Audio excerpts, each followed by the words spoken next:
Olá, boa noite. Boa noite. Bem-vindos ao Café da Justiça do Colégio Brasileiro de Cirurgiões. Hoje, dia 28 de julho, 19 horas. Estamos começando hoje um super Café da Justiça, com um timaço aqui de craques sobre um problema muito sério que vem acometendo a saúde pública mundial, na verdade, né? E que tem um reflexo muito sério e muito grave sobre o nosso país, que é relacionado especificamente às medicações e insumos nesse período de pandemia, no tratamento de doentes com ou sem a Covid-19.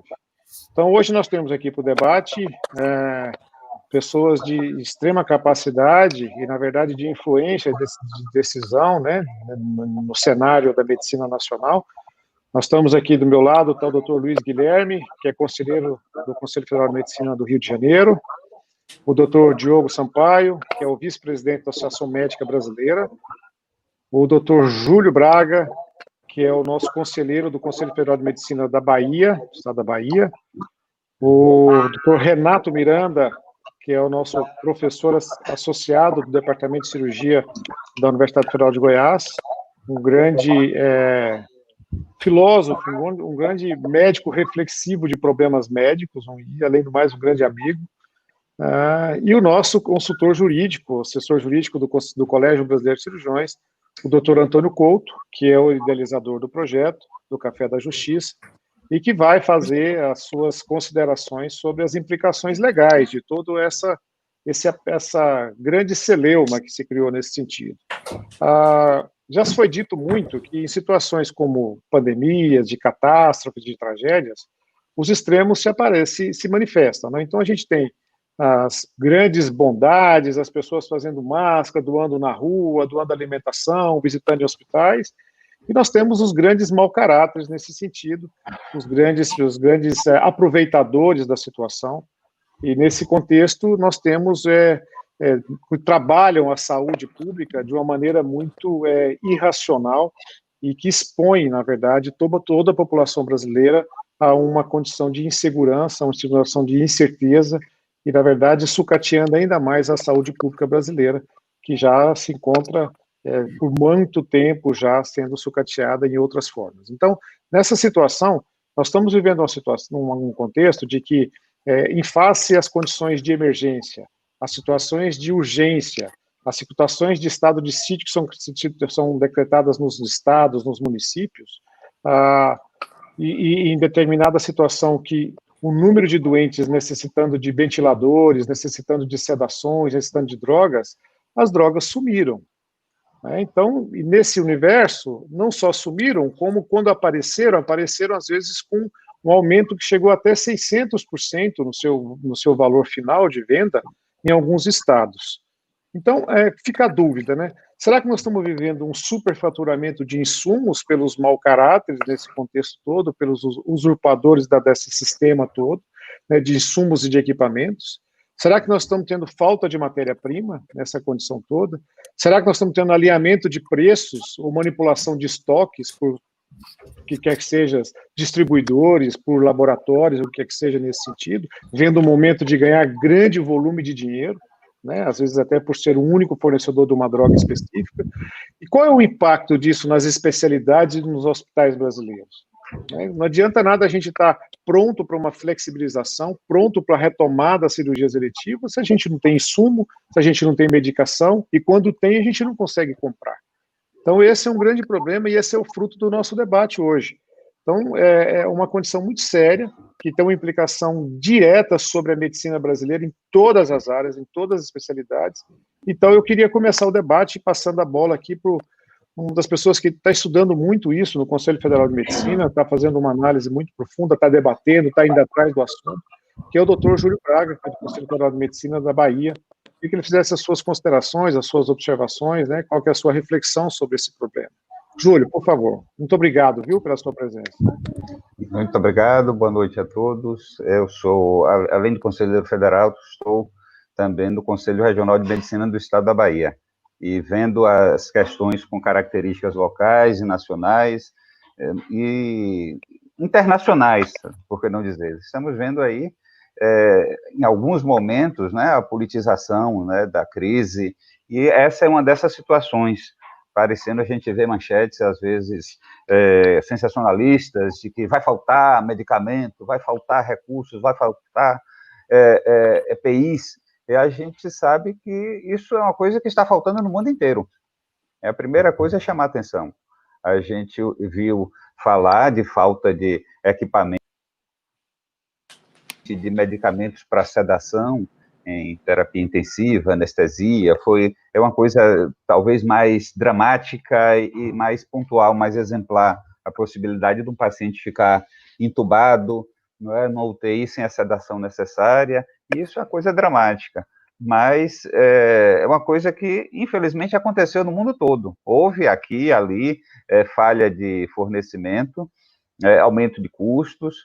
Nos Estados Unidos, em Harvard, foi um lugar assim, onde eu primeiro usei assim, como base para divulgar. Aqui na Bahia a gente fez uma transmissão também ao vivo falando sobre isso, sobre falta de medicamentos, e no Brigham Women's Hospital, em Harvard, tinha lá seu protocolo para falta de sedação. Então, isso é uma coisa que existe no mundo inteiro, o Brasil não é diferente, e a gente tem de discutir como lidar com essas dificuldades, que aqui, por falta de recursos, também tem sido uma realidade.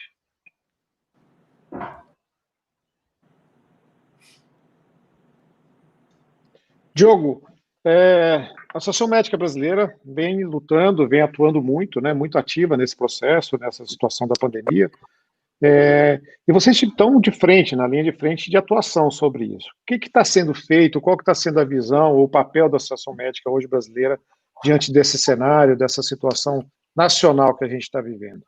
E muito obrigado e seja muito bem-vindo, Diogo. Obrigado. Primeiro eu queria agradecer aí a oportunidade, Leonardo, ao Antônio Couto também, doutor Antônio Couto, os amigos aí, Luiz Guilherme, revê-los aí, doutor Renato, doutor Júlio Braga. Eu acho que a situação começa lá atrás, né? Porque o Brasil ele viveu uma situação um pouco diferente dos países europeus, por exemplo. Né? Os países europeus, em janeiro e fevereiro, estavam com casos súbitos, elevados de Covid-19, e aqui no país a gente assistia como expectante o que acontecia no mundo, sabendo que isso iria acontecer no Brasil.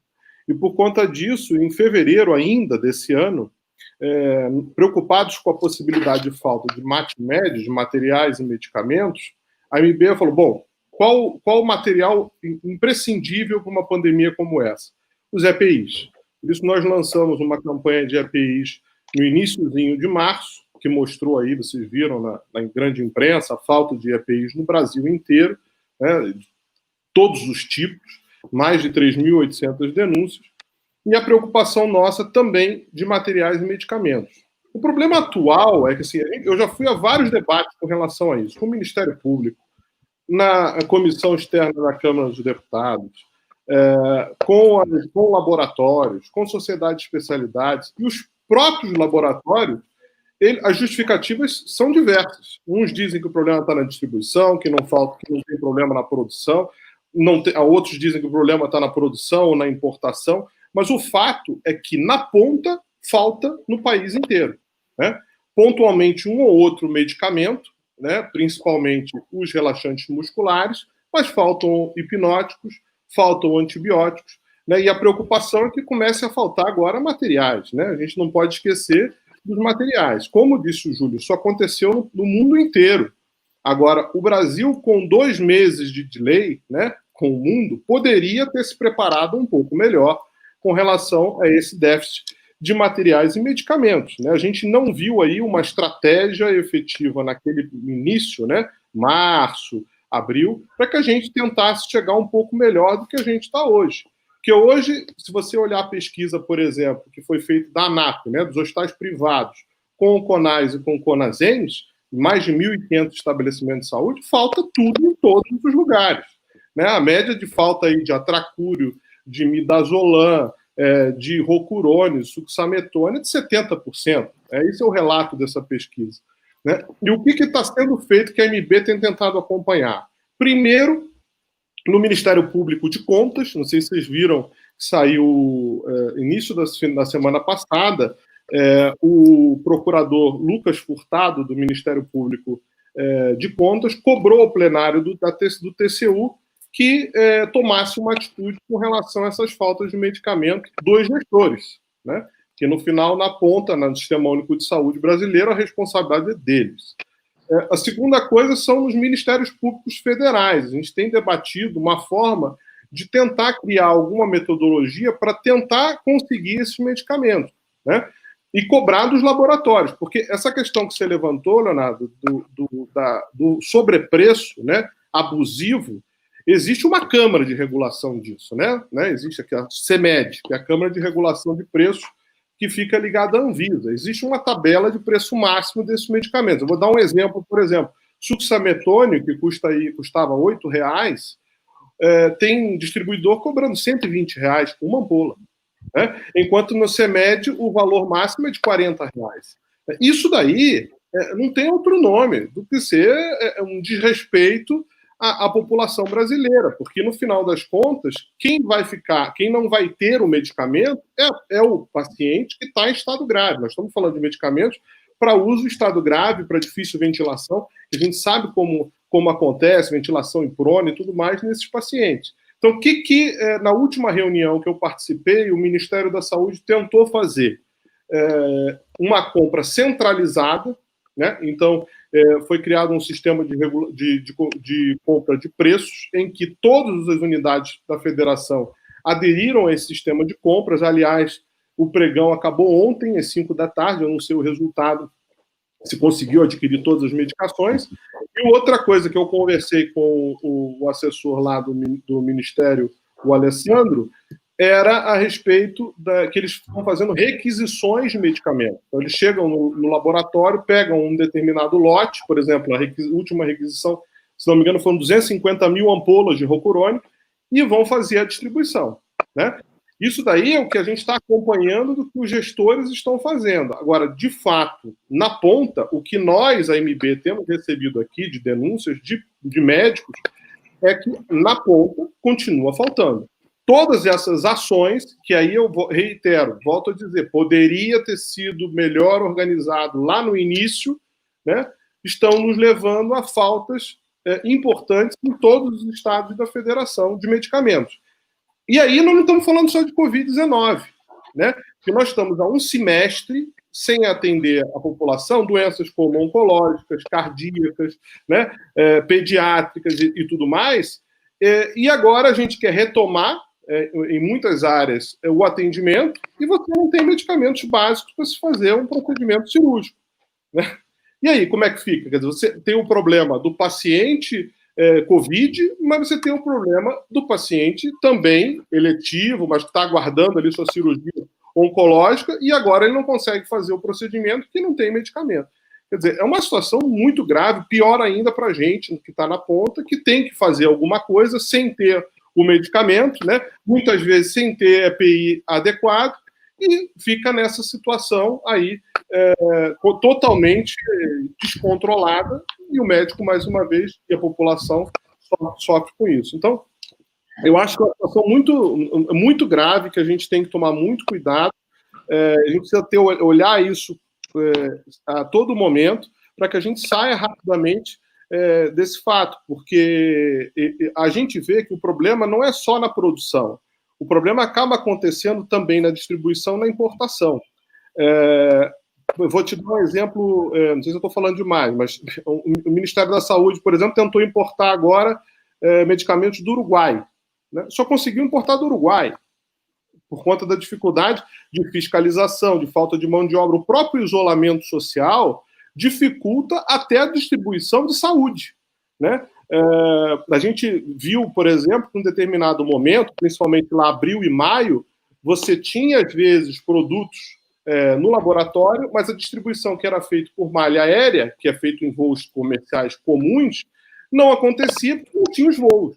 Você precisa ali do passageiro para poder colocar ali no bagageiro os medicamentos, e você não conseguia levar os medicamentos para várias cidades do país. Quer dizer, essa situação é uma situação que, a meu ver, poderia ser melhor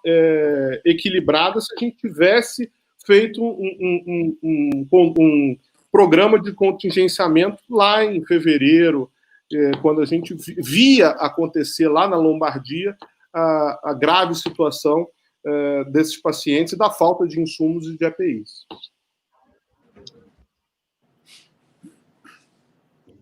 Perfeito. Renato, que você tem alguma reflexão sobre essa condição primária aí que a gente está vivendo? Muito obrigado e bem-vindo, viu? Eu que agradeço, Léo, mais uma vez, gente. Boa noite a todos vocês aí, viu? Quem mandou estudar história, né? No Brasil, sobretudo. É um momento que a gente constata a fragilidade institucional do Brasil, né? Isso fica muito evidente num momento crítico como esse, né? Aí você vê, o Brasil não fabrica nenhum sal, importa todos. Nós não sabemos em que condições esses sais, quando chegam no porto, né, se eles foram bem conservados, se eles, né, foram bem acondicionados, em temperatura regulada, naqueles navios, etc., em containers. Mas veja bem, nós não sabemos se o sal que nós compramos, importamos, para a nossa indústria nacional ou nacionalizada produzir medicamentos, nós não sabemos a efetividade desse medicamento, porque nós não sabemos o grau de qualidade do sal que nós importamos. Isso aí para começar lá na ponta, lá no porto, né, a hora que o sal chega. Isso acontece até com uma aspirina, né? Muito bem.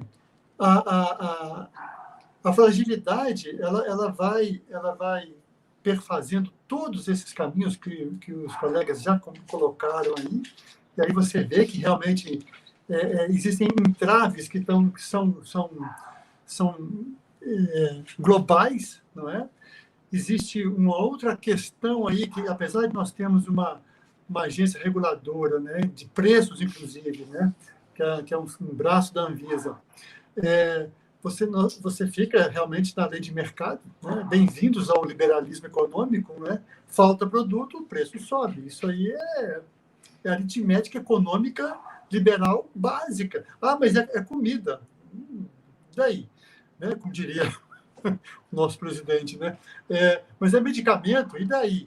É negócio.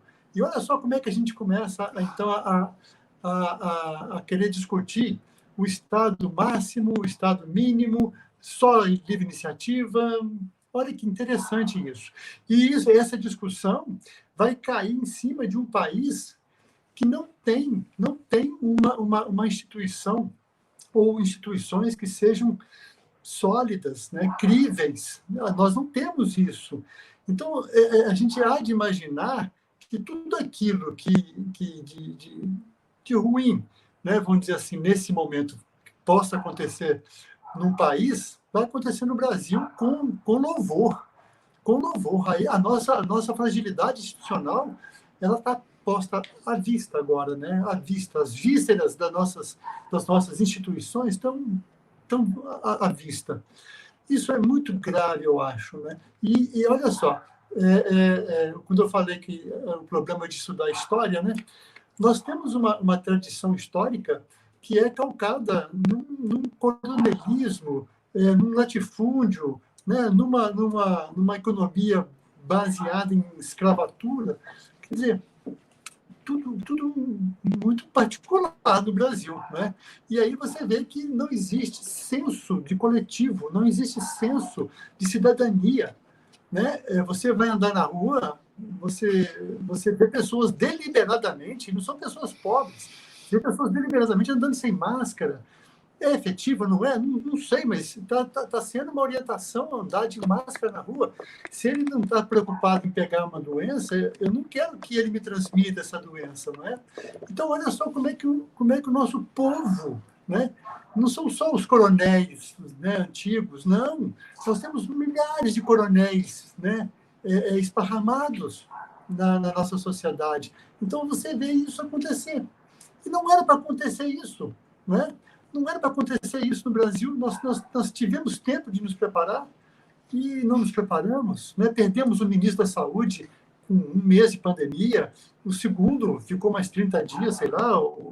Quer dizer, olha só que coisa, né? Não era para acontecer isso. Não era.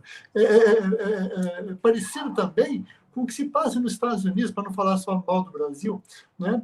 Onde um país que tem um CDC, como é que você concebe, não que lá a coisa tenha saído tanto do controle, não é? Não estou falando do Brasil, não, estou falando dos Estados Unidos. Né? Uma agência daquela que exporta conhecimento para o mundo inteiro, e lá você ter tido estar tendo, né, ainda está acontecendo, a total falta de controle, né? Eu não sei. A minha primeira visão é muito pessimista, né, nesse aspecto, né? E isso só faz aumentar o estresse de quem está na ponta, né? Do médico que está ali tendo que ventilar um paciente do jeito que dá. Né? Essas coisas são muito complexas mesmo. Eu acho que... Eu não queria falar agora não, Léo, eu queria esperar um pouco mais para não começar a fugir gente aí da nossa assistência, né? Mas, enfim, em princípio, é essa leitura que eu faço. Você ainda vai falar mais. Luiz. Oi. Qual que é a sua visão, Luiz, dessa história toda? Cara, sim. Se você tivesse a caneta na mão, Luiz, o que você faria? Então, Quebrava a caneta e saía correndo? Eu vou falar um pouco bem em cima do que o Renato e o Diogo falou, mas do Renato vou falar... Renato, como eu divulguei essa live, por exemplo, só para você ter uma ideia, a divulgação foi, vamos falar sobre algo muito importante que acontece no Brasil desde as capitanias hereditárias.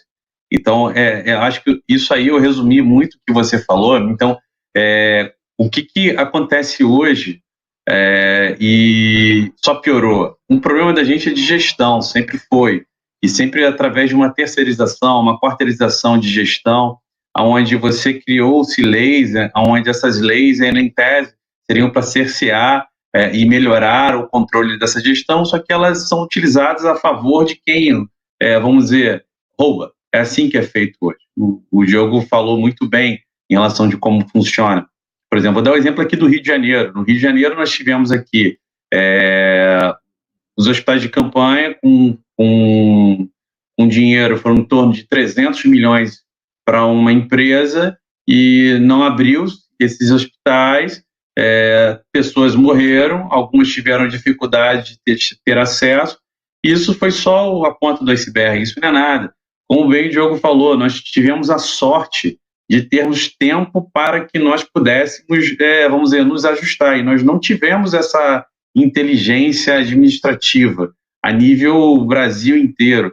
E, na verdade, o que aconteceu? Quando a gente pensava que a gente ia ter a desgraça ensinando o brasileiro para que ele melhorasse, evoluísse do ponto de vista de gestão, foi exatamente ao contrário, foi aquela história, foi mais uma oportunidade dada àqueles que queriam ganhar dinheiro. Eu nunca vi na história tanto secretário de saúde ser preso, a nível de Brasil.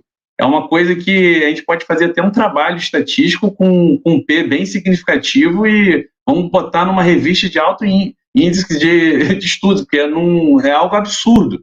Então, no Rio de Janeiro, então, chega a ser assim, quem quer ser governador no Rio é melhor já ir para a cadeia, porque virou normal, vamos dizer. Então, o maior questionamento que eu tenho hoje, por exemplo, nós estamos aqui com pessoas que vêm todos gabaritados, e nós estamos em posições, vamos dizer assim, institucionais, aonde talvez a gente possa fazer a diferença. A minha pergunta que hoje eu faço para mim mesmo todos os dias é: o que eu posso fazer para mudar isso? Ou pelo menos fazer com que as pessoas pensem. Hoje você pergunta para mim, se eu tivesse a caneta na mão, o que eu faria? Eu não sei, é difícil falar, Léo, porque não basta ter a caneta, você tem que mudar a lei. Então, tem que controlar a lei. E a lei está acima da nossa caneta quase que sempre.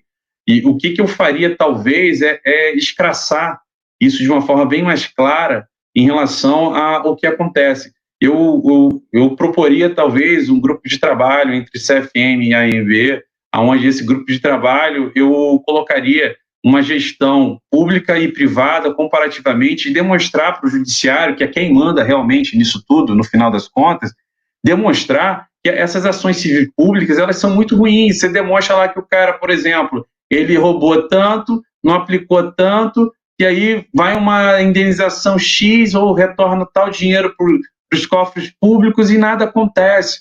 Aquela emergência vai continuar sendo aquela emergência ruim, aquela falta de medicamento vai continuar faltando. Hoje, quando falam para mim, por exemplo, está faltando leite de CTI. Quando que teve? Nunca teve. Continua não tendo. Medicamentos para cirurgias, ou órtese e prótese, quando é que teve? Nunca teve. Então, essa realidade que o jogo mostrou agora, e o que você falou, Léo, da retomada, isso está me preocupando muito mais, porque eu vou ter um rebote de tratamento, eu vou falar dos pacientes oncológicos, por exemplo, vou te falar um absurdo que está acontecendo no meu hospital universitário. Eles liberam para eu tirar um duplo J por cistoscopia, mas eu não posso fazer uma cistoscopia para um paciente com câncer. Você entende isso? Qual é o ser humano? E o pior é que os diretores são médicos. Quem propõe um negócio desse? Qual é o interesse? É impossível você falar que não tem algum interesse em volta disso. Então, só que eu não posso acusar as pessoas, eu não posso fazer isso. Então, eu acho que eu tenho que demonstrar, do ponto de vista prático, de gestão, para o judiciário, porque eu acho que não adianta você conversar com o gestor. O gestor, ele já está, vamos dizer assim, ele já tem um caminho dele e preso a vários outros caminhos. Eu acho que o que eu faria era isso, eu fazer uma demonstração de gestão, e o que eu ouço muitas vezes no Conselho, né, Federal e no Regional, isso não é a minha atribuição. Será que não é o momento da gente fugir da nossa atribuição e a gente ser mais? Será que não é o momento da gente conseguir mostrar? A gente tem tantas pessoas inteligentes nos conselhos. Será que a gente não consegue fazer um grupo de trabalho, unir forças e acabar com as diferenças, talvez, institucionais e pessoais e sermos mais? É o pensamento que eu deixo para todos, porque eu acho que nós somos muito... todo mundo fica naquela comodidade, né?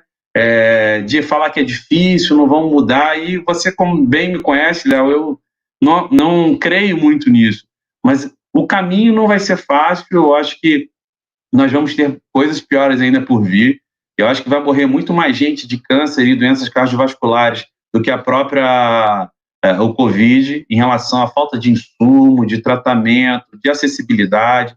E só para finalizar essa fala, em relação ao que o Diogo falou sobre as falhas ditas pelo gestor de processamento, distribuição, chegou ao cúmulo aqui no Rio de Janeiro de a gente descobrir que tinham fornecedores que estavam escondendo em galpões medicamentos, insumos, EPIs, só para fazer essa manipulação de preço. E aí você vê, por exemplo, o Ministério Público ele investigando, mas as coisas simplesmente, por questões mágicas que eu não consigo assim falar, não vão para frente. Então, sabido e notório pela justiça, muitas vezes, que isso acontece e simplesmente não é solucionado. Aí uns vão falar, vamos privatizar tudo, vamos fazer, em tese, tentaram privatizar através das OS, não é a empresa? A empresa foi lá, privatizou, não deu certo. Talvez hoje, para trabalhar com essa parte de insumo e gestão, a gente tem que acabar com uma coisa que o STF, vamos dizer, colocou em voga, que destruiu a medicina do Brasil, já era ruim, que é quando permitiu a terceirização da área de saúde. A terceirização da área de saúde é inviável do ponto de vista técnico, é inviável do ponto de vista de saúde. Você não pode terceirizar a saúde.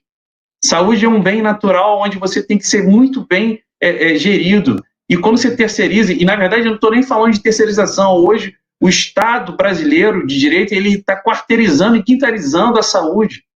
Isso está claro. E você vê as ações cívico públicas, as decisões, elas não se... Ou quando elas são até... Tem decisões, por exemplo, que são muito boas, bem fundamentadas, mas elas não são executadas. A gente já tem decisões federais, por exemplo, que eram para ser executadas e simplesmente não são executadas. Eu queria saber por que não são. É difícil, mas essa é a minha visão, Léo, sobre tudo isso. Desculpe se eu sou um pouco filosófico demais, mas alguém tem que mudar. Não. Fala, Renato. Só um detalhe. O Luiz Guilherme foi muito feliz nessa expressão dele. A saúde não pode ser um negócio. não pode ser um negócio, porque se for um negócio, você não vai fazer uma série de coisas que você deveria fazer, porque o paciente precisa que se faça para ele. E eu queria chamar a atenção aqui só para um aspecto que eu estudei, eu fui auditor do SUS, uma época eu estudei muito a NOB 92, né, aquela é fantasticamente boa, mas assim, se você for ver a Lei Orgânica da Saúde, que é a lei, se não me engano, 90, acho que é isso mesmo, ela saiu a lei em 1990, foi logo depois da Constituinte. Ela instituiu o Sistema Único de Saúde. 3 meses depois, saiu uma lei 90, 93, não sei o quê, 3 meses, no mesmo ano. Eu tenho isso anotado. Saiu a lei que instituía a saúde suplementar. Quer dizer, no berço, na manjedoura, né, o nosso Sistema Único de Saúde foi liquidado, porque abriu-se espaço para o negócio. E aí não vai funcionar mesmo. As OS estão saneando os hospitais públicos à custa de um atendimento muito pequeno para que haja, evidentemente, uma margem de lucro. Então, assim, é negócio. É negócio. Eu estou vendendo aqui medicamento para relaxante muscular. Quer, não quer, o outro vai querer.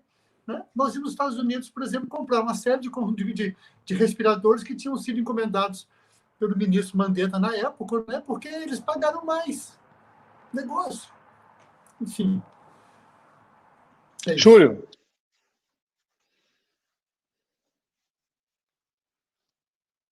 Você está sem som, Júlio. Está mutado.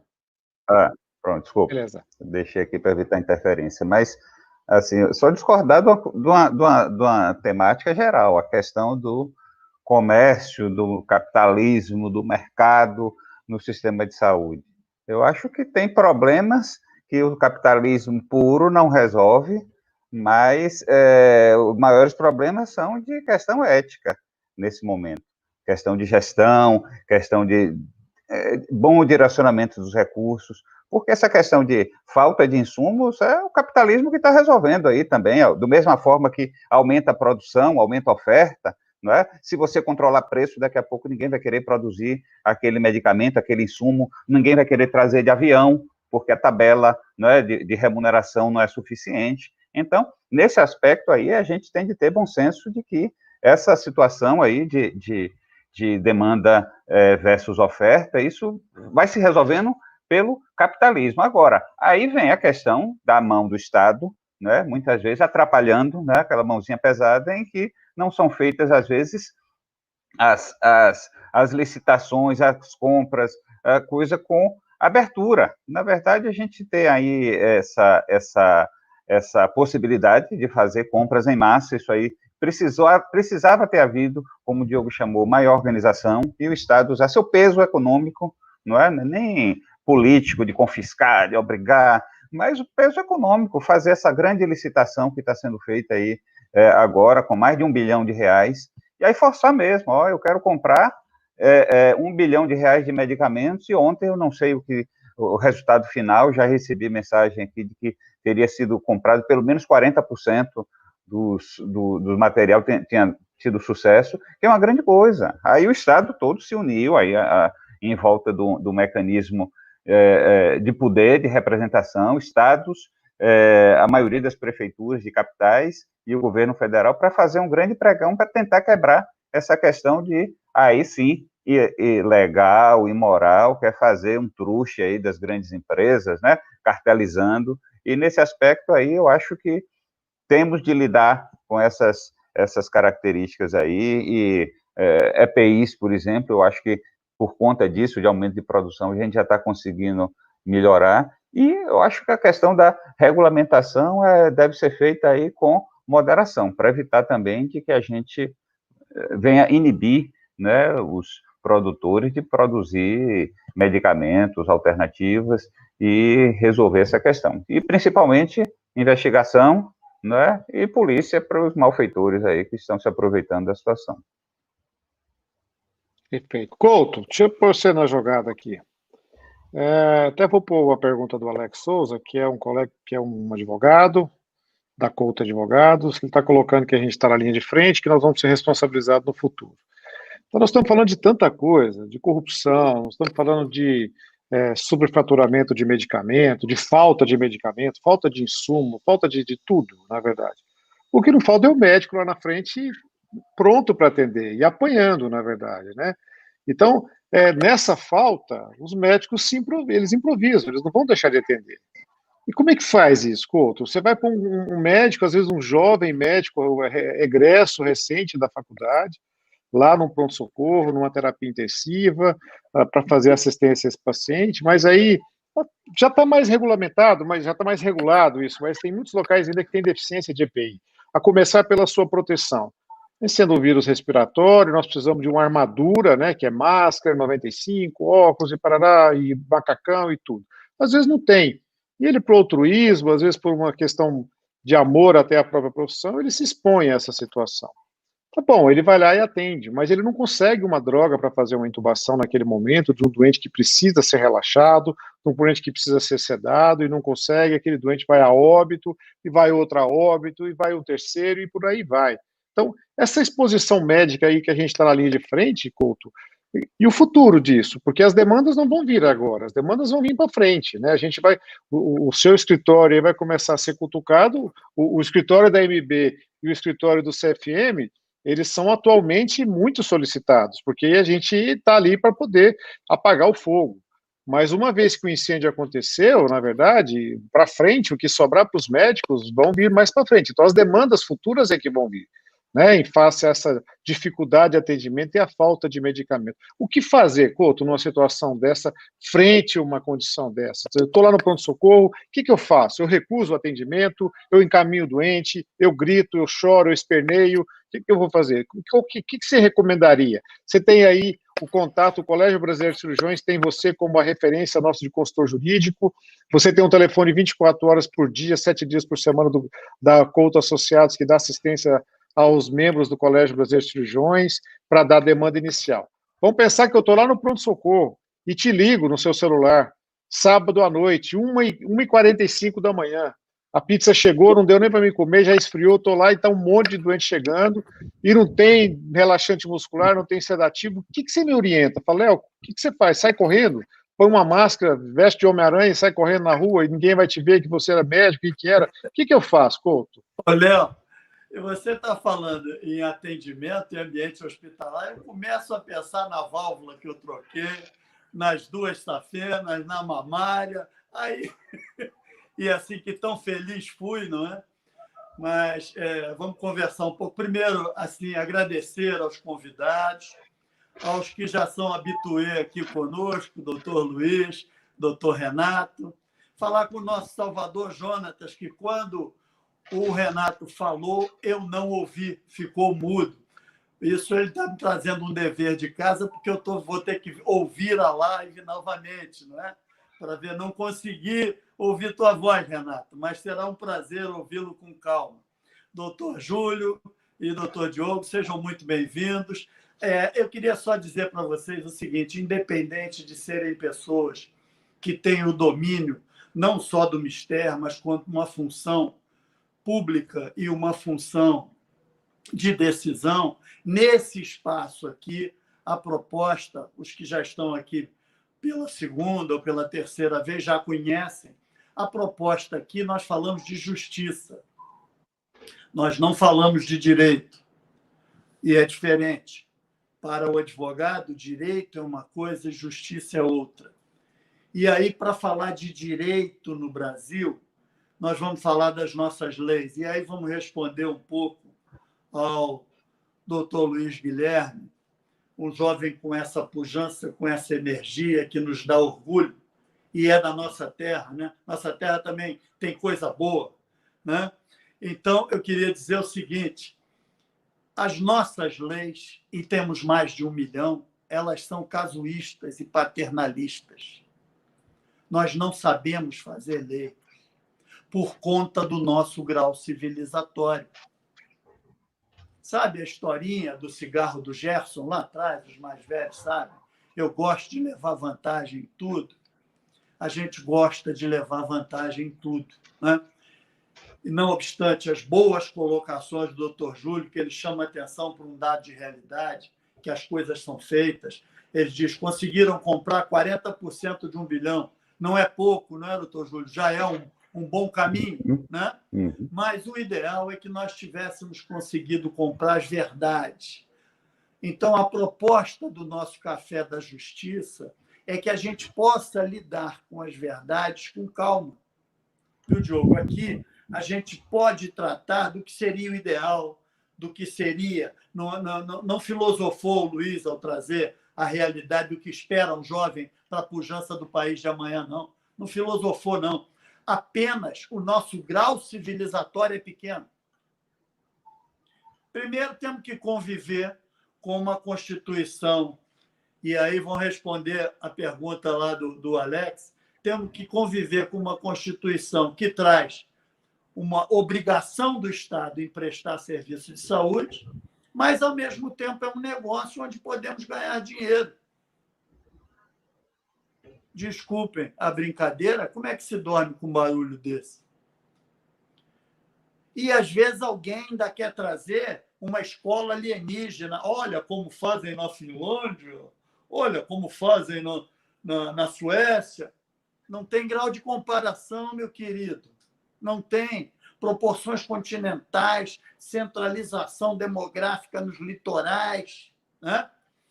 Em 2004, nós fomos fazer um trabalho pela oftalmologia e com um goiano aí, Léo, estava o Marcos Ávila, era presidente do CBO, e fomos fazer um trabalho em dizer que tínhamos oftalmologistas em 800 municípios. Nós temos 5.600 e pouco, não é, Júlio? 5.600 e tantos, né? Como é que faz? Entrou o prefeito novo, ele está prometendo lá salário de 10 mil. Pode ir para lá, médico. 10 mil, 12 mil, 15 mil. Cai na armadilha lá. Você vai passar 3 meses, falta verba, não tem insumo, o médico está com a família lá, tem que correr de volta para casa. Quando o jovem Luiz propôs a formação de um comitê e de fazer mais, na verdade, o que ele está pedindo, pelo amor de Deus, e para nós, o que ele está pedindo é dizer assim, dá para elevar o grau civilizatório? Dá para sair do 100º, 25º lugar em qualidade de saúde, conforme o ranking lá da OMS? Quando é que vamos tomar vergonha na cara e vamos nos olhar, né? O judiciário, o executivo e o legislativo, né? Nós vamos nos olhar e vamos dizer assim, olha, vamos tirar um dígito disso, vamos cair para ser o 99º em 5 anos. Não se vê uma posição dessa. Nós estamos vivendo um estado de calamidade, um estado de pandemia. Nós herdamos na nossa Constituição aquele welfare state do inglês da Idade Média. A peste estava dando extramuros e aí alguém disse, temos que cuidar desses caras lá fora, porque a peste atravessa o muro e vai entrar para cá nos burgos, né? E, a partir daí, nasceu o que hoje temos aqui, um SUS. Agora, sobre o médico, respondendo o Alex lá, Léo, é marisco. No país, é marisco. Entre o mar e o rochedo. Lamentavelmente, vivem essa posição, não é? A gente vê lá essas questões. Agora, há um aceno do Supremo muito interessante que vale a pena deixar registrado aqui para vocês, a súmula 940, que diz que nos nosocômios públicos, toda vez que houver uma ação, o médico é incompetente para estar respondendo o processo. Isso é interessante difundir, viu, Renato? Difundir isso na universidade é importante, difundir isso no CFM é importante, na MB, nos conselhos regionais, difundir essa súmula 940 do Supremo, porque ela vai dar a tranquilidade para o médico trabalhar no ente público.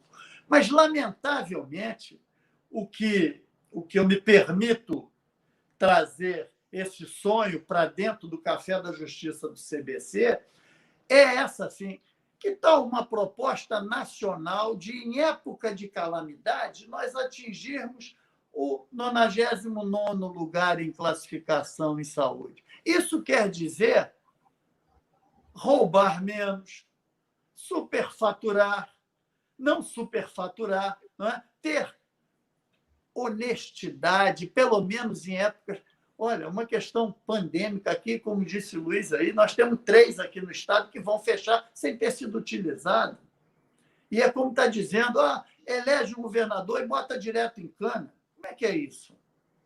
Esses somos nós, é o nosso rosto, é a nossa identidade. É sobre isso que nós estamos falando aqui. Nós somos só isso. Né? Nós somos só isso. Então, a grande verdade é que precisa de um acontecimento que vá mexer com esses valores que, como disse o Luiz ali, me preocupa muito. Um jovem competente, potente, com energia, e dizer, isso vai além de nós. Isso vai além de nós. Isso está lá em tal lugar.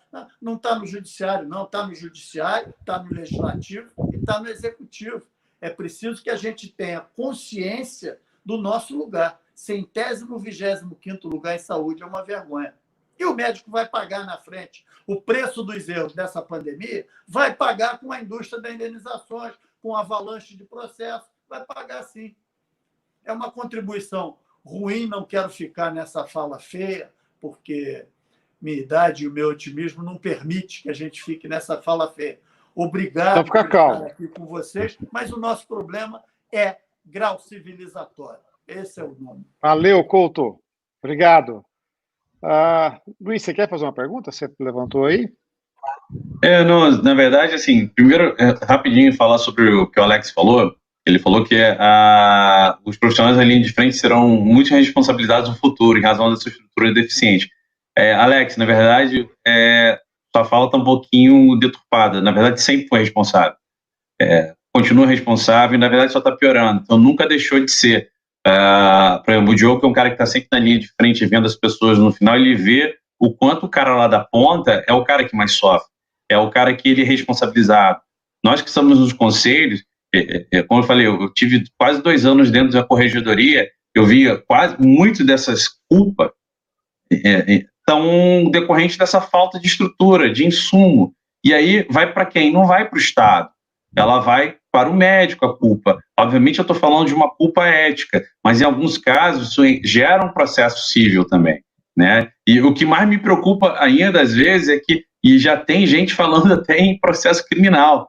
Então está tendo uma deturpação tão grande dos entes em relação a tudo que está acontecendo que assim, eu tenho pouco, eu sou novinho, mas eu acho que eu nasci velho. Eu sou velho demais, porque eu sou chato pra caramba, entendeu? Então, talvez eu tenha nascido no tempo errado, mas eu não consigo ver isso de uma forma tão passiva. Então, o que mais me incomoda hoje, dentro das instituições, existe uma passividade, uma permissividade muito grande dessas instituições. Isso eu coloco, sim, na culpa CFM, CRM, AMB, o Judiciário. Todos nós somos permissivos de alguma forma.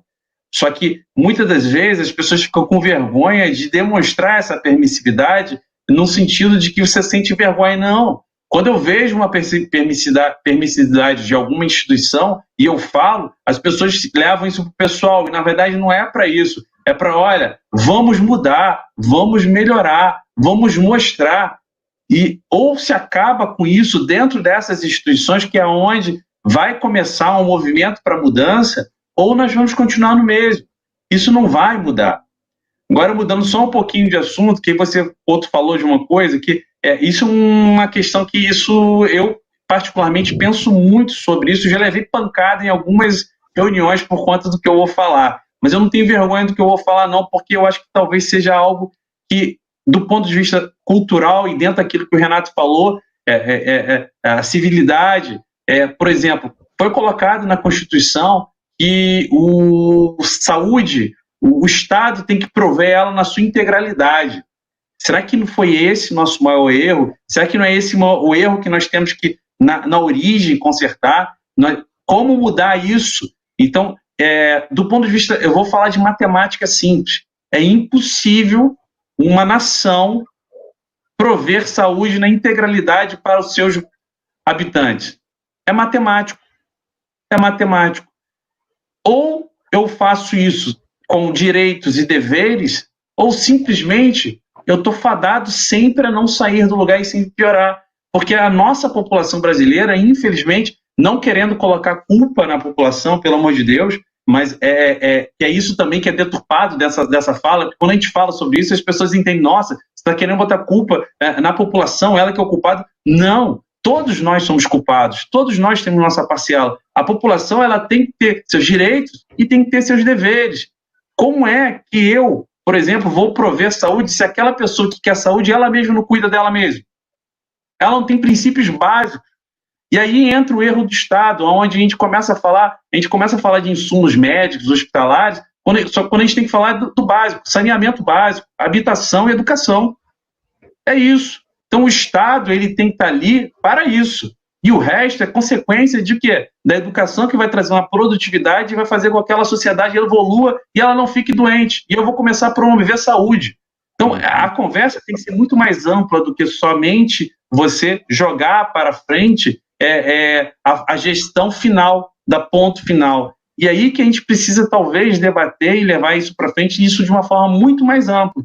Isso não é fácil sozinho, gritando sozinho, com um grupo só, com poucas pessoas e com vários interesses envolvidos. Eu vou só provocar um pouquinho. Vocês CFM-MB foram provocados aí. Então eu vou colocar. Olha só, eu sou do CFM, mas na verdade eu me coloco nesse meio.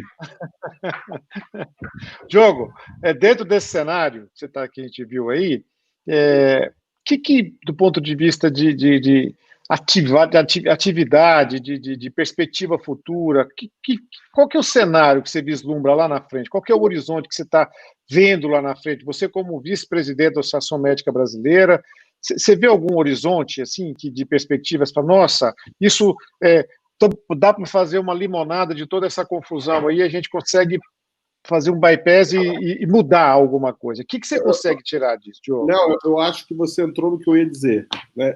A pandemia, ela desnudou os problemas. Né? Os problemas estavam aí, existiam há séculos. Se criou um sistema que tem mais de 30 anos, idealizado no papel, né? Então você tem lá a Constituição dizendo a maravilha que o dever é do Estado, todo mundo tem direito à saúde.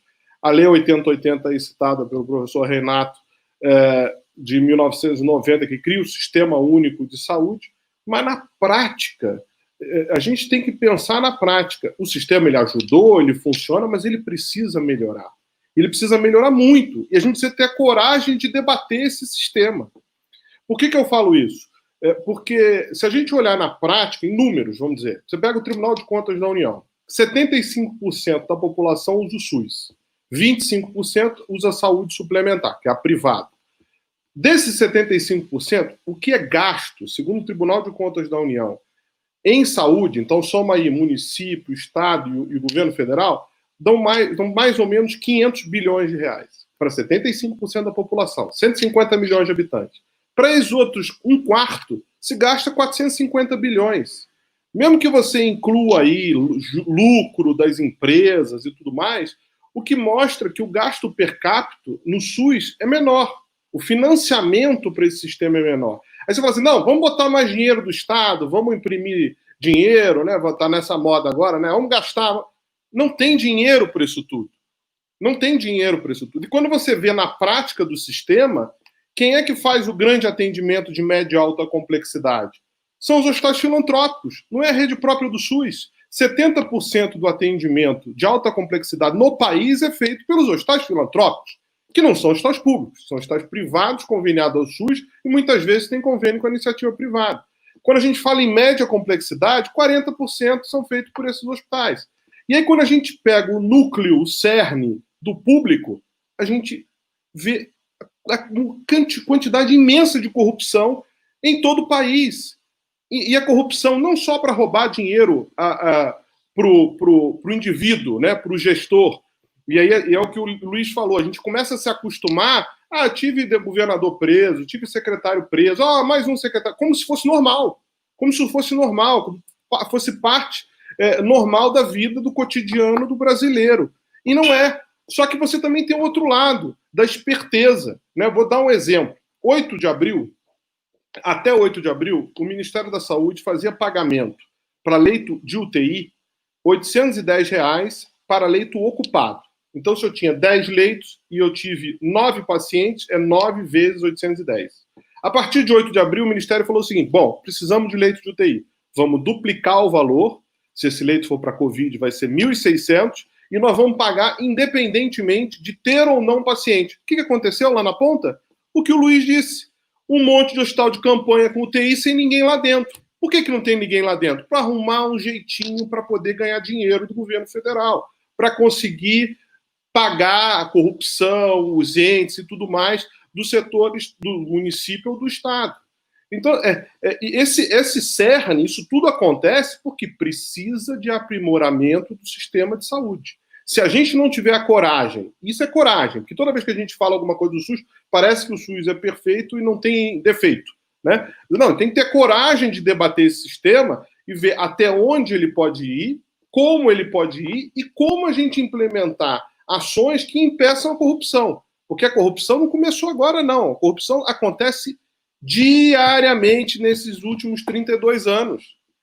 E efetivamente, o que acontece? O Ministério Público vai lá, prende um, solta, ele roubou 100 milhões, 50 milhões, volta, fica com dinheiro, bota dinheiro no exterior, traz de volta. Quer dizer, o imbróglio da corrupção, e aí eu brinco até, tem se fala agora o covidão que ficou, vai continuar, se não mudar a forma da gente pensar esse sistema. A gente tem que ter a coragem de sentar, nós, aí eu digo, estamos aqui debatendo, como é que a gente pode melhorar e implementar uma melhoria desse sistema de saúde público da forma como está na Constituição. E uma coisa que eu também queria levantar, fala assim, olha, só mudando um pouquinho de assunto, que é o que o doutor Couto falou. O médico vai ser responsabilizado por isso, por aquilo, tudo bem. E os nossos colegas que morreram porque não tinham EPI, porque estavam em péssimas condições, a família desses médicos não vai ser também... quem vai ser responsabilizado por conta dessas famílias? Quantas pessoas, médicos, não morreram atendendo sem ter as condições necessárias para poder salvar a vida das pessoas e ninguém é punido e essas pessoas morreram, perderam seus entes queridos, essas famílias, e nada acontece. Quer dizer, a gente precisa debater realmente com a cara a tapa para poder melhorar o sistema. Senão a gente vai ficar aqui repetindo os mesmos problemas. A gente vai fazer uma live igual a essa daqui a 30 anos e vai ter os mesmos problemas do Sistema Único de Saúde. Igualzinho como teve agora se a gente tiver uma nova pandemia.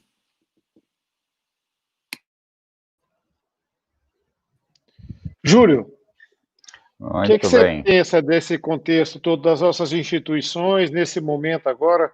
Nós estamos falando da Associação Médica Brasileira, nós temos o Conselho Federal de Medicina, depois eu vou perguntar para o Renato qual que seria o papel da academia nesse momento, o que a academia poderia até ajudar na formação, porque nós estamos falando daqui 30 anos, nós podemos falar daqui 5 anos, daqui 6 anos, que são os alunos da faculdade que estão saindo, que às vezes a academia pode até, e depois eu vou perguntar para o Renato. Mas, Júlio, o que você pensa disso tudo aí, nessa condição de... O que o CFM, que você acha, assim, nesse universo todo, a gente poderia ter de ação, ou que está fazendo? Qual que seria nosso campo de atuação nesse sentido? Bom, primeiramente, assim, dizer que nós somos, assim, democraticamente eleitos, nós representamos a categoria médica.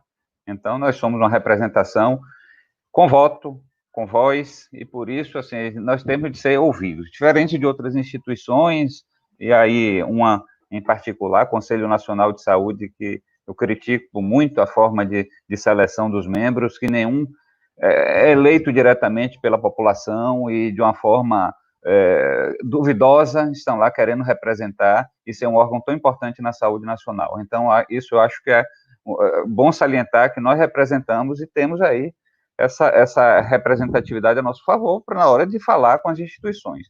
como representamos todos, a gente não representa a corrente política A, B ou C. Então, algumas coisas eu falo aqui em minha opinião pessoal, em visão de mundo, mas tendo a separar as coisas quando é de nível institucional. Então, acho que as instituições e o Conselho Federal de Medicina, muito ligado à questão da ética e normas de comportamento, eu acho que tem que chamar atenção, assim, e aí eu vou linkar aí um exemplo de o insumo mais difícil de conseguir nessa pandemia, que é aquele em que o Estado aí, que eu também tenho muitas críticas ao Estado grande, como um grande indutor de corrupção que é, então eu acho que o Estado tem um papel fundamental na qualificação de pessoal, de profissionais, médicos de qualidade. Esse é um insumo mais difícil de se preparar. Esse é a medicina privada, não, o capitalismo não pode prover, não pode pegar uma fábrica e mudar a linha de montagem, vou fabricar de uma hora para outra aqui em grande quantidade profissionais de saúde. Então, acho que esse é, por exemplo, uma das necessidades aí do momento, a gente tem a noção de que precisa ter equipes qualificadas. E, nesse aspecto, como é que qualifica pessoal? Primeiro com a formação, né? A formação qualificada, que a gente viu nos últimos anos um grande desrespeito pela meritocracia, pela qualidade mínima na formação de profissionais de saúde. Então, hoje é difícil encontrar profissionais qualificados. No mundo globalizado, hoje é cada dia menos frequente ver nos recém-formados pessoas que tenham condições de ler texto em inglês, se atualizar rapidamente. Nessa pandemia aí, publicações em inglês foram a grande fonte, não é, de informação para as pessoas, até chegar traduzido no Brasil. Então, a qualificação dos profissionais é essencial. E outra coisa que o Estado precisa é ter uma força de trabalho contratada diretamente. Então, a carreira do médico é essencial em algumas áreas. A atenção básica não tem como continuar do jeito que vinha nos últimos anos, o cara contratado 2 anos, 3 anos em um lugar, tomava calote, ia embora, contratava outro. São áreas que a pessoa precisa se fixar, ter carreira naquele lugar, áreas de fiscalização, não é? A vigilância Anvisa precisa ter talvez uma projeção maior sobre o país, né, na regulamentação, e não funcionar com terceirizados, como, por exemplo, a atividade de regulação. Por exemplo, não é possível a gente ter serviço de regulação com colegas terceirizados. Então, precisa o SUS aí, nesse aspecto, garantir uma força de trabalho mínima, contratada, com contratos estáveis, fazendo o seu trabalho com segurança e planejamento a longo prazo. Então, eu acho que essa é a área principal. E quanto à qualificação, a gente vê aí responsabilidade que é de alguns gestores de trazer profissionais sem qualidade, comprando material, não é? Material humano sem garantia de qualidade. Querer burlar o revalida de alguns políticos, isso é inaceitável, é mais um tipo de corrupção, não é? Porque ele quer ganhar voto daqueles coitados até, que foram para o Paraguai, passaram anos, vai à Bolívia, fazendo aquele curso, e chega no Brasil, não tem condição de passar no exame sério como revalida, e querem burlar através desses políticos mal intencionados que querem facilitar essa aquisição de mão de obra. Então, eu acho que a gente precisa sair dessa discussão aqui, chamando a atenção para esse insumo que é essencial, são os recursos humanos, os colegas médicos e os demais profissionais de saúde. Perfeito. Tem a doutora, só fazer um comentário, a doutora Tatiana Della Justina, nossa conselheira federal para o Rio Grande do Sul. Ela é sempre participativa, ela coloca que falta que os gestores reconheçam que o médico recebe muito menos do que merece, arriscando sua vida e a de seus familiares na sua nobre missão. A pandemia evidenciou que países com sistema de saúde público como o SUS foi fundamental para conter o número de óbitos, mesmo sendo subfinanciado de longa data e ter muitas falhas. Então, acho que o comentário está dentro do que a gente está colocando aqui, né? Eu só queria, Renato, e o papel da academia? Você que é aquele professor que eu já falei que o aluno ame ou apaixone, você não tem como ser ame ou odeie, você é o professor que a gente ou ama ou apaixona, não tem jeito. Eu sou apaixonado há muito tempo, e olha que eu sou bem casado, então só questão de...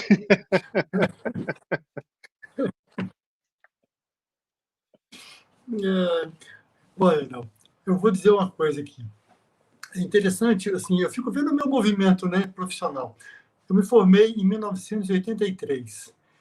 E eu larguei de atender o plano de saúde, mas não larguei de atender o SUS, não é? Interessante isso. Então, veja que o dinheiro não é o que diferencia o atendimento pelo SUS e o atendimento pelo plano de saúde, né?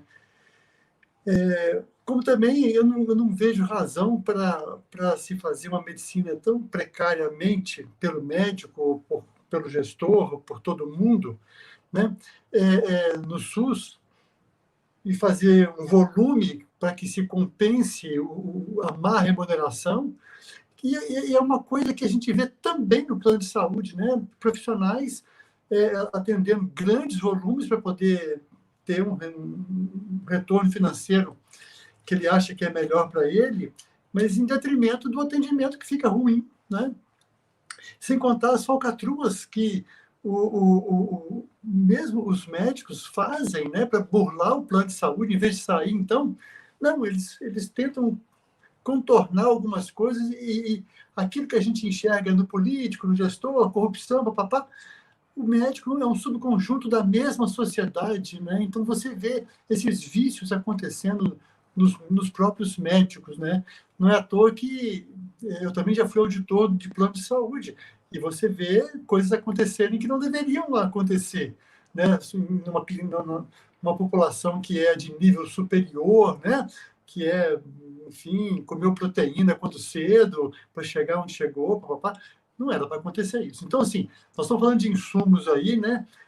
Eu acho que o cidadão brasileiro, em 1822, nós nos libertamos de Portugal. Nós tivemos uma bela herança de uma corte extremamente corrupta que veio para o Brasil. Mas depois que nós nos libertamos de Portugal, teoricamente, nós só fizemos aprimorar isso, né? Então, assim, o saneamento básico, ele não é só da água, do esgoto, é das pessoas, né? Nós temos que fazer um saneamento básico ético, né?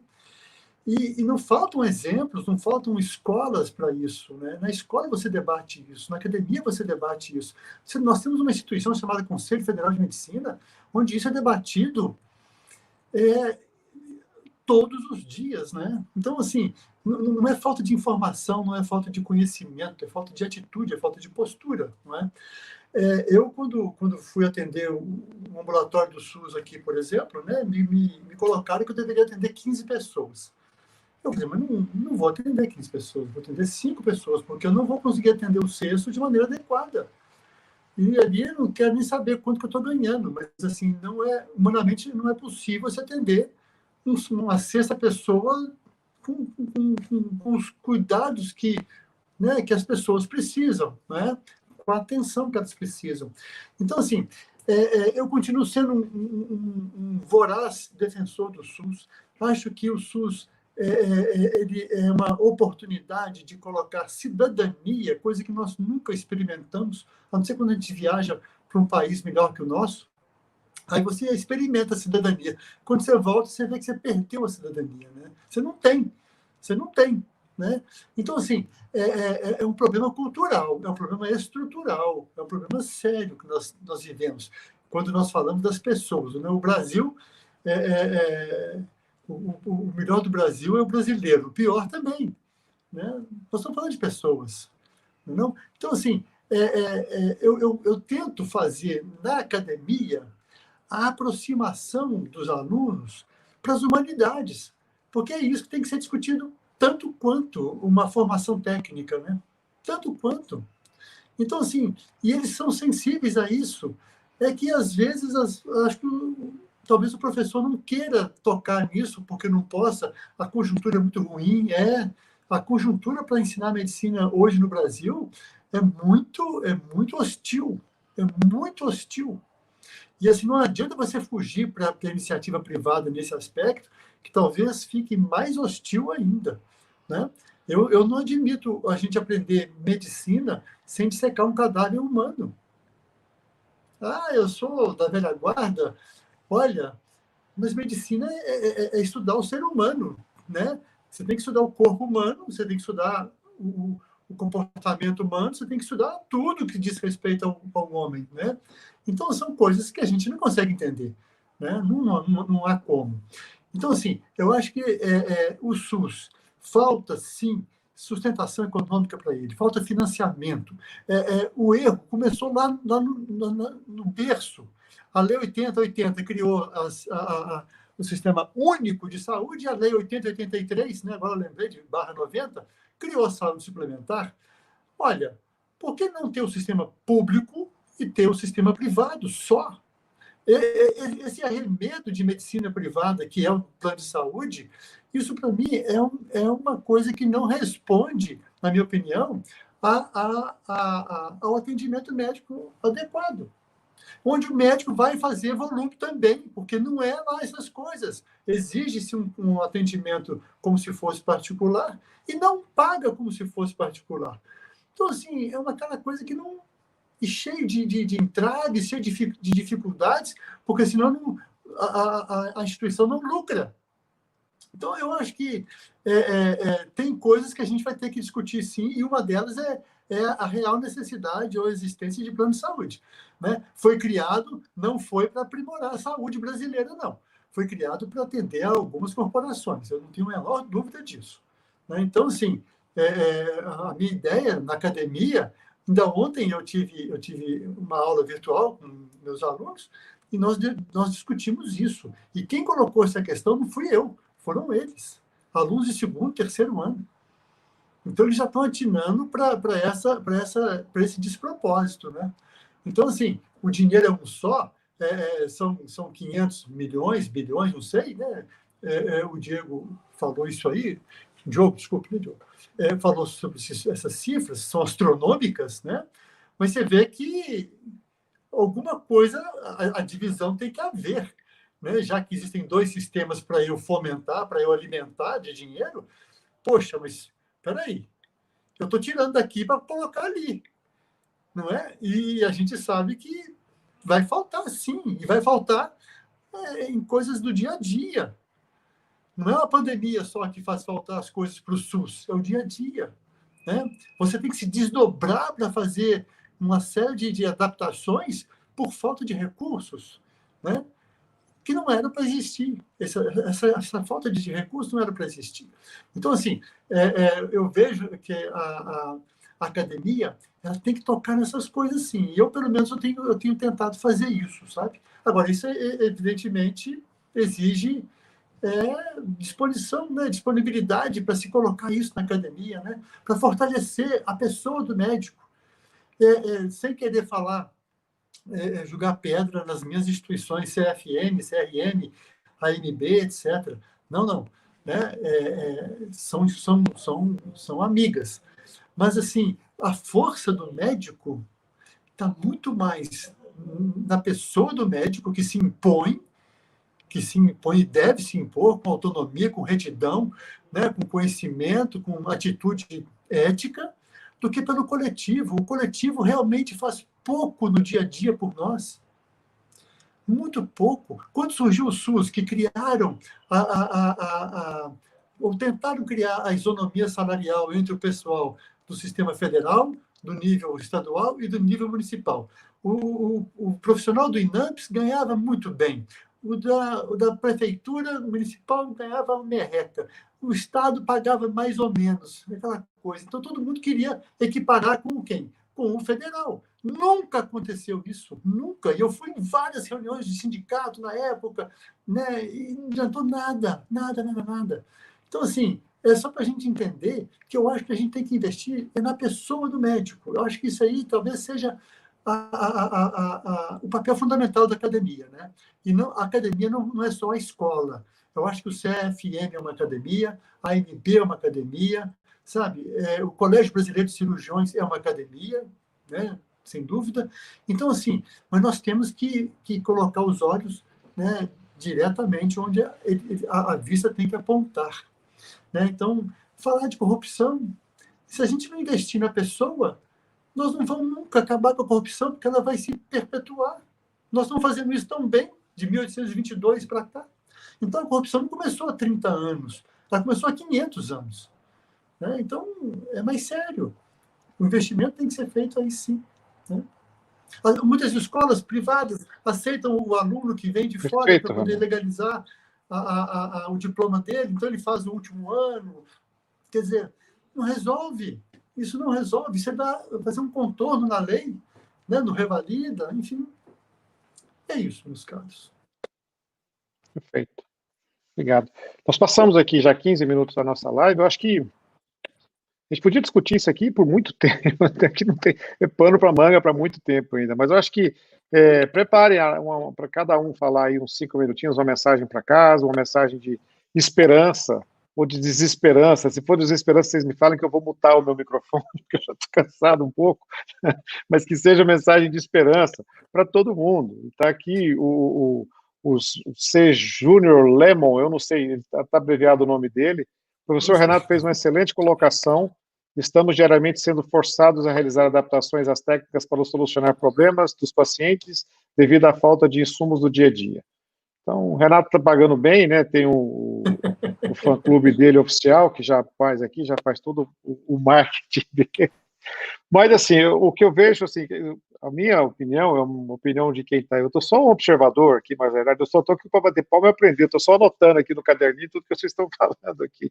Mas a gente vê que, na verdade, o investimento no recurso humano do médico ele é fundamental, né? Não tem jeito. Esse saneamento básico que o Renato colocou sobre o médico, essa condição que o Júlio colocou de que essa matéria-prima do médico, né, essa dedicação da AMB por parte do Diogo, do Luiz, junto no CFM, nessa luta para tentar preservar e dar condição de trabalho digna do médico, eu acho que, para mim, ficou a mensagem mais importante de tudo isso. Mas eu queria ouvir de vocês, o que seria a mensagem para casa, Luiz? Não seja governador do Rio de Janeiro? Então, primeiro que eu não sou, vamos dizer, o cavaleiro do apocalipse, né? Eu não sou. Então, a mensagem é essa. Mas a mensagem é que, às vezes, a gente precisa, como o Diogo falou, ter coragem e de debater e falar algumas coisas que as pessoas têm muita dificuldade de falar. E isso é uma coisa que a gente tem que aprender, não só a ouvir, como também a falar. E isso talvez seja o princípio, a premissa básica que está faltando para todos nós dentro das instituições, eu acho. A gente tem que começar a falar mais sem medo, né? E, obviamente, com fundamentos, sem ilações, sem nenhum tipo de comprometimento pessoal ou político, né? Então, eu acho que, como, vamos dizer, esperança, eu acho que nós estamos tendo uma renovação das instituições, eu acho que isso está sendo muito salutar, por mais que as mudanças sejam devagar ou lentas, isso é extremamente importante.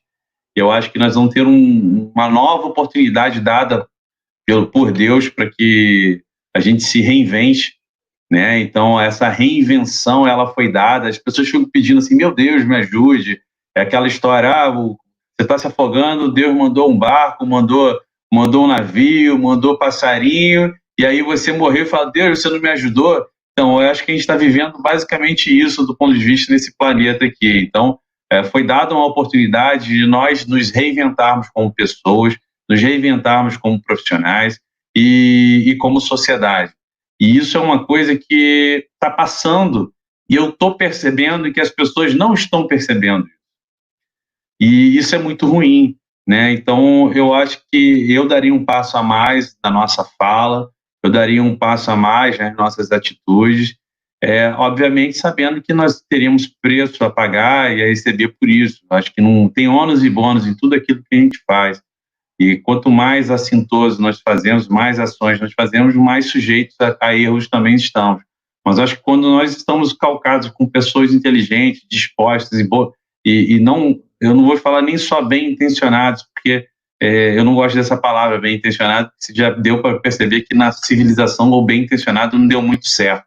Então eu acho que nós temos que ser proativos e inteligentes nas nossas atitudes para que a gente chegue a um objetivo final e comum a todos e não a mim.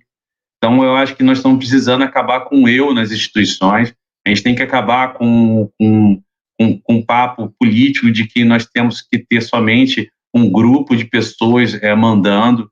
Acho que isso não é o caminho. Acho que a visão tem que ser muito mais de solidariedade e sociedade do que político pessoal. Então, eu acho que nós estamos caminhando para isso. Quando a gente está falando disso tudo, a gente está falando de gestão.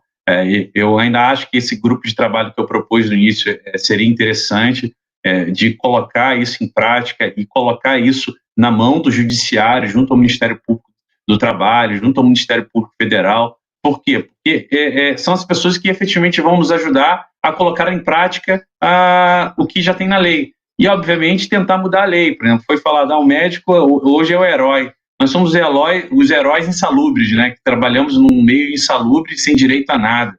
Então, hoje morreu mais um, a família ficou. Alguém perguntou da família? Alguém perguntou do filho? Ninguém sabe, ninguém viu. Então, ninguém se fala disso, né? Então, a gente precisa de leis que protejam esses profissionais. E ainda vou mais, não é só médica, tem que ser enfermeiro, a área de saúde inteira ela tem que ser valorizada, porque a medicina não é feita somente de médico. Então, a gente tem que também respeitar as outras profissões, cada um no seu quadrado, cada um com sua atribuição, e eu acho que no final nós vamos ser, assim, felizes se conseguirmos, pelo menos, mudar um pouco o que essa cultura, né? E, quem sabe, chegar à proposição do Renato e do Couto, vamos virar civilizados, né? Por final, pelo menos melhorarmos. É isso, grande Léo. Valeu, Luiz. Nós estamos aqui um comentário que eu acho que é para todo mundo, né? O Antônio Peçanha Henriques Júnior está falando: o tema é incômodo, mas absolutamente necessário. Mais uma terça de Café da Justiça com debate de alto nível. Parabéns a todos. Que bom. Renato, o que você fala assim para mensagem para casa? Você está olhando para mim, fala: Léo, trabalha menos.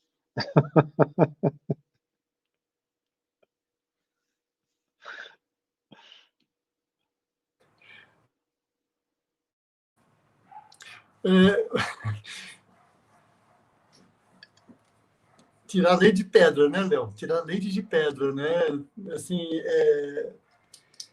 eu acho assim que, por mais que seja difícil, e é difícil mesmo a gente discutir isso, e nós estamos colocando aqui, nós estamos lavando a roupa suja em casa, né? Evidentemente pela nossa visão de mundo, né?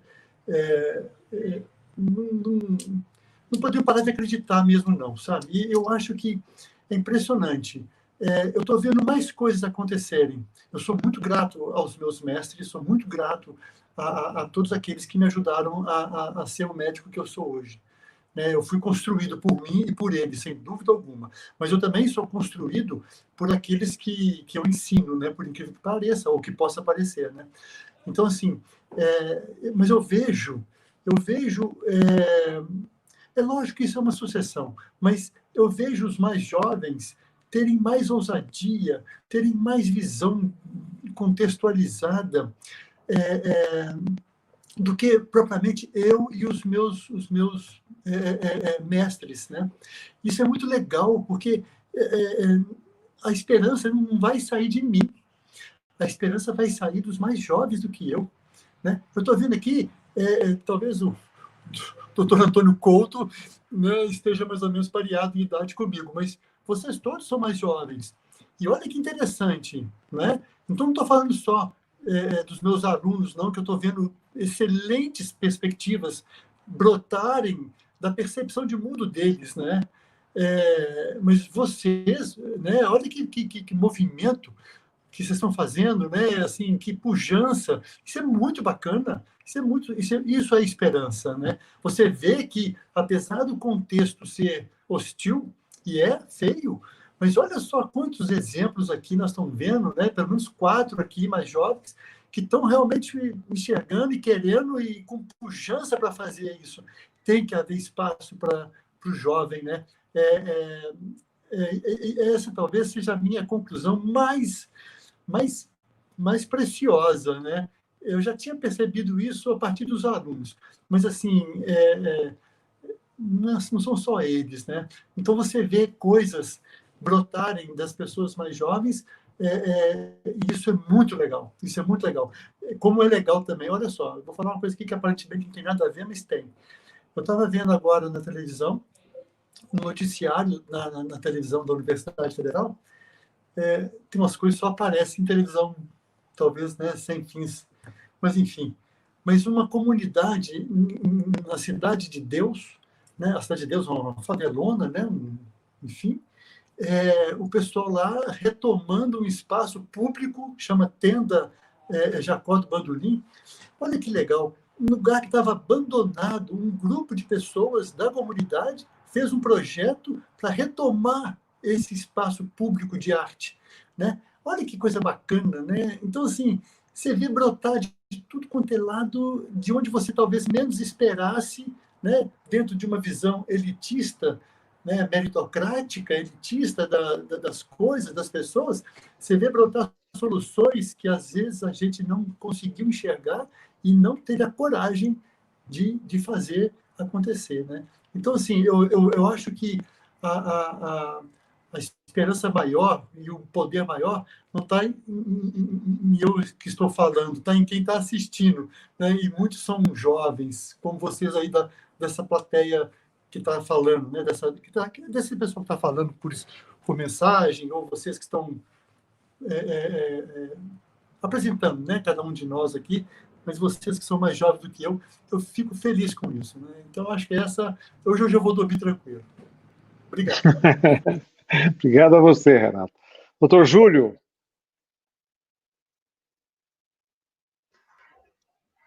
Professor Leonardo, muito obrigado aí pelo convite, aí participar aí com os colegas.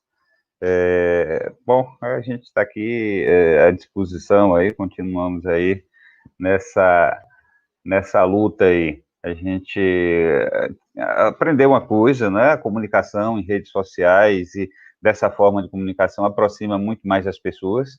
Eu acho que é um ganho que a gente vai ter, se reconhecer, quebrar as amarras, né, de outras formas de comunicação, e a gente vai agora conseguir, né, de nosso quadrado, chegar mais próximo do quadrado do colega, né, na universidade onde eu trabalho, na instituição onde eu trabalho, se comunicar mais fácil com as outras, e espero que isso ajude os bons a se juntarem, não é? Como diz aí um dito popular, precisamos juntar os bons porque os maus já formaram seu bando. Então, eu acho que nessa luta aí, eu acho que a gente encontra pessoas de boa vontade, né, para lutar por isso, e em alguns momentos a gente vê essa crise aí forçou alguns políticos até de matizes diferentes se juntarem. E esse exemplo aí de ontem, né, foi essa mega licitação, que espero que tenha dado bons resultados, vamos ver aí amanhã se acabam divulgando, mas uma compra com todos os governos estaduais que foram voluntariamente se juntar ao governo federal e fazer uma compra unificada, e tem situações outras e que a gente encontra aí essa união e que espero que isso ajude a melhorar a nossa assistência à saúde. Obrigado, Júlio. É isso aí. Boa noite a todos. Doutor Diogo Sampaio.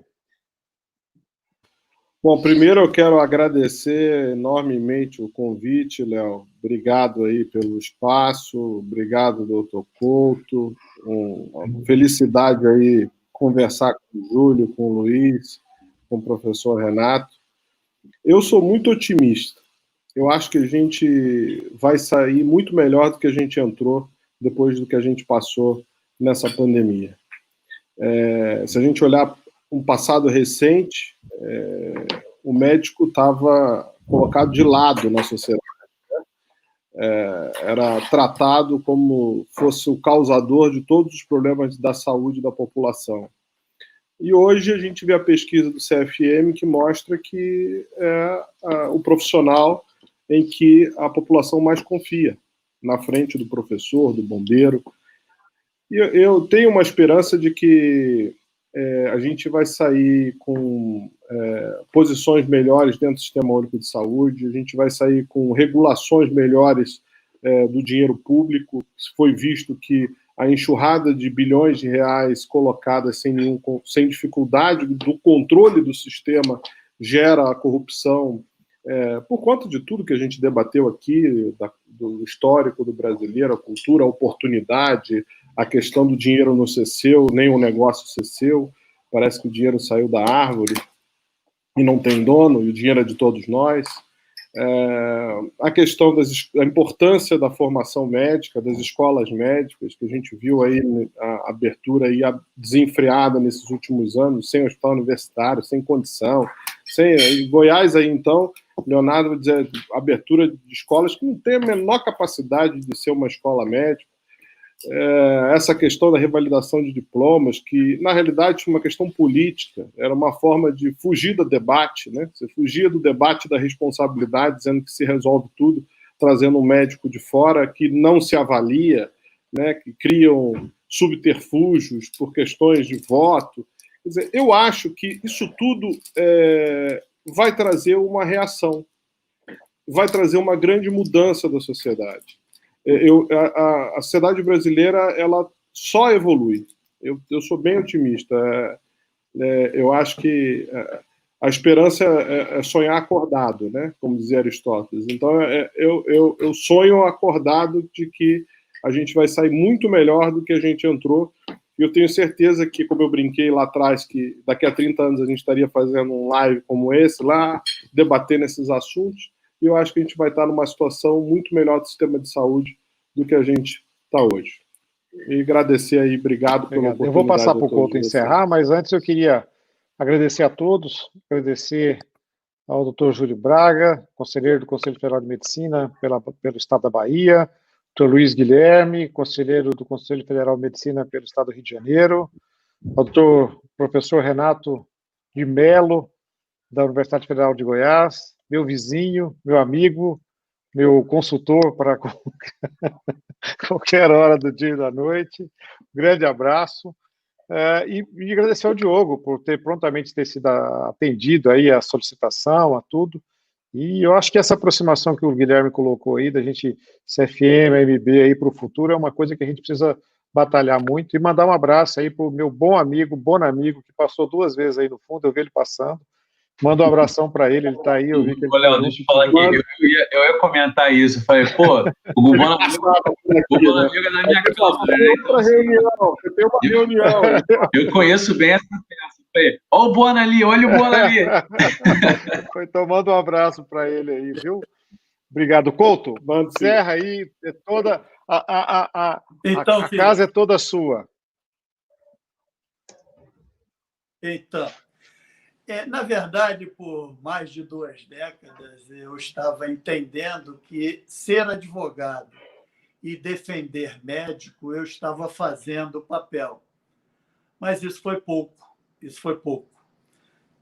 com exclusividade defendendo médico, eu me achava o cara. E, na verdade, isso foi pouco. Esta oportunidade da criação que Deus me permitiu de fazer o Café da Justiça e fazer a diferença entre o direito e a justiça, eu pude estar aqui hoje bebendo, cada um de vocês.